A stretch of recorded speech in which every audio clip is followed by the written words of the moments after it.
Good day, everyone. Today, we'll be talking about the legal use of downloaded media on the internet. This is an important topic, especially in our digital age where we share and use music, videos, and images regularly. Knowing the proper way to use downloaded media helps us avoid copyright issues and show respect for the original creators. When we download media, like songs, videos, or images, and then use them for projects or upload them online, there are rules we need to follow to ensure we're doing so legally. This is particularly crucial on platforms like YouTube, which has strict copyright policies. In this lesson, I'll explain how you can legally use downloaded media and avoid potential problems. Let's dive a little deeper into why understanding this is essential. Remember, it's not just about downloading content, but also knowing how to use it responsibly. Whether you're making a school project, posting online, or even creating content for YouTube, these guidelines are here to protect both you and the creators of the content. Next is to ensure the content is copyright-free or licensed. The first step to legally using downloaded media is ensuring the content is either copyright-free or properly licensed. There are two main categories here. Public domain. This includes works no longer under copyright protection, like old books, classic movies, or music. Creative Commons license. Here, creators allow others to use their work under specific terms, like giving credit or restricting commercial use. Example, on YouTube, you might find a video labeled under a Creative Commons license. If you follow the conditions, like giving credit, you can use it legally. Next up is to use royalty-free or stock media.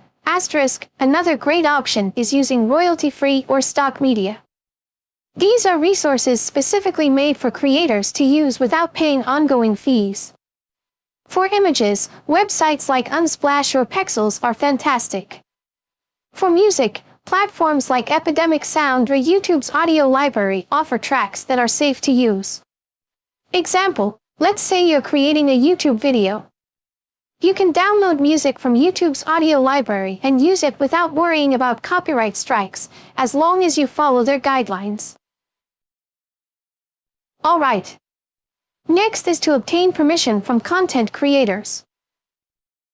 If the content you want to use isn't public domain or Creative Commons, you need explicit permission from the creator.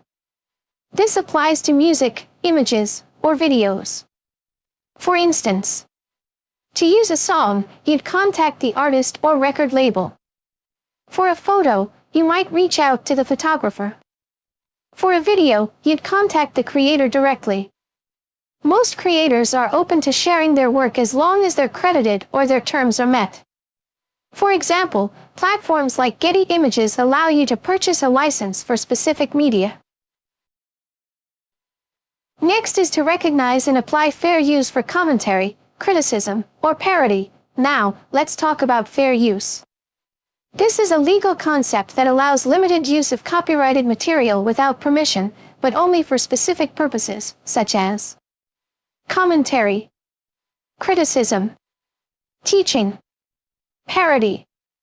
For example, if you're reviewing a movie and use a short clip in your video, it might fall under fair use. But be careful. Fair use rules vary depending on the country, and the line isn't always clear. When in doubt, seek advice or stick to safer options. Next is use YouTube's Content ID system.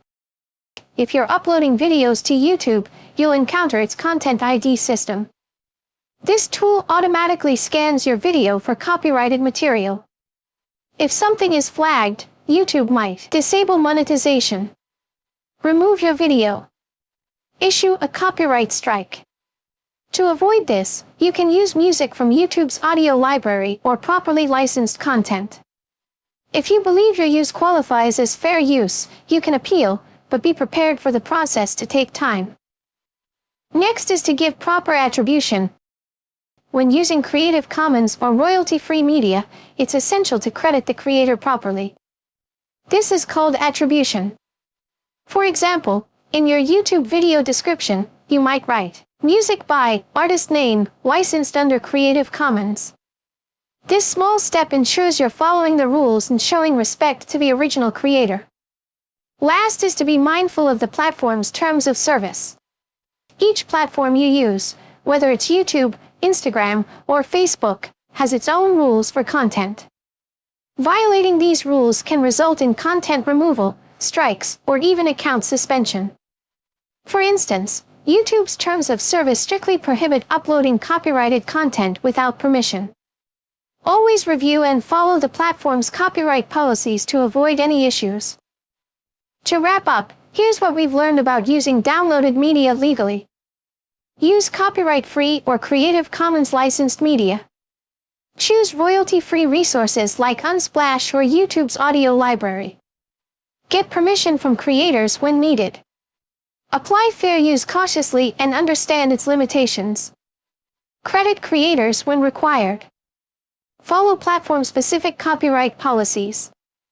By following these steps, we can respect creators and avoid legal trouble. Remember, being responsible with downloaded media not only protects you but also supports the creative community. By understanding and following these guidelines, you can create amazing content legally and ethically. Thank you, and I hope this lesson has been helpful.